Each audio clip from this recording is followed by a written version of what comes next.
Donc, bon, c'est dans un ordre qu'on a défini, mais peut-être que ce n'est pas les mêmes priorités. Là, l'action 2 de l'axe 1, soins, améliorer et harmoniser les urgences sur le territoire. Aline Cano n'a pas pu venir ici parce qu'elle est de garde. Il y a plusieurs, vous êtes donc dans des groupes de travail, donc va continuer, il y a eu une première TC faite, et le groupe est quand même nombreux, donc c'est harmoniser les urgences, on est tous des urgentistes. Donc l'objectif c'est d'avoir les mêmes fiches d'urgence ou certificats d'urgence. Peut-être qu'un jour, on fera même des lignes téléphoniques d'urgence. Être d'astreinte téléphonique le 25 décembre à plusieurs, peut-être qu'on peut optimiser les choses. Mais pour l'instant, c'est déjà optimiser les certificats d'urgence. Et on les mettra en ligne sur le site G2M, bien sûr. Avec le SAMU, on travaille avec Caroline Tellion.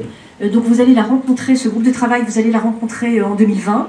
Elle est en train de revoir avec le SAMU comment est-ce que le SAMU va pouvoir voir que quand c'est un OTC, il ne raccroche pas au nez de médecins comme on l'a déjà vu, de sensibiliser sur des maladies extrêmement graves. Et donc, il y a eu une TC qui a été faite en décembre, hein, vous l'aurez sur le Word et sur les diapositives. Et on va connecter bien sûr ces certificats d'urgence et aussi avec le dossier patient, puisqu'il y a un onglet maladie rare, maladie chronique. Donc on le fera.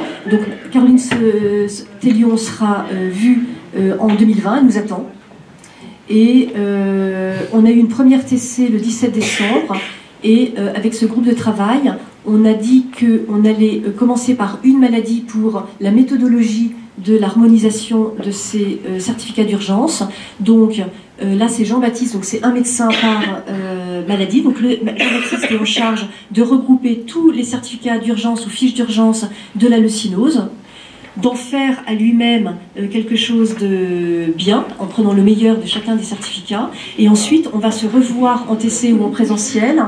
Attention aux billets de transport, on en reparlera des remboursements de billets de transport, des journées de travail qui on rembourse d'ailleurs, les orateurs, tout le monde, mais s'il y a plusieurs journées de travail, je pense qu'on n'aura pas assez d'argent.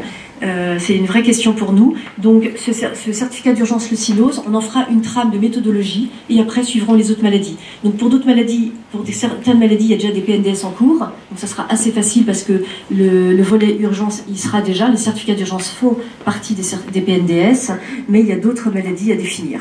Et on a eu un rendez-vous avec Orphanet qui lui-même fait des fiches d'urgence avec une procédure extrêmement calculée, pensée. Donc ils préfèrent qu'on leur donne un PNDS finalisé filière et eux le refont à leur sauce, une sauce qui est extrêmement organisée avec des SAMU, des urgentistes, voilà. Donc on a préféré leur donner nos PNDS plutôt que de nous apprendre à travailler avec Orphanet, sauf si le groupe de travail veut faire la méthode de travail d'Orphanet. Donc il n'y a plus qu'à faire et c'est vous qui le faites. Donc en 2020, on aimerait aussi ces PNDS, c'est aussi pour ces certificats d'urgence pour limiter les appels téléphoniques, hein, notamment la nuit. On est tous des urgentistes et tous appelés la nuit. Donc j'ai parlé de Caroline Tellion déjà. Donc ce certificat d'urgence, on le commence par le SINOS, mais très vite les autres vont apprendre un médecin par certificat, centre de référence, centre de compétences, les deux. Et si vous voulez faire partie de ce groupe de travail, c'est le moment. Donc il y a une prochaine TC pour le SINOS fin février.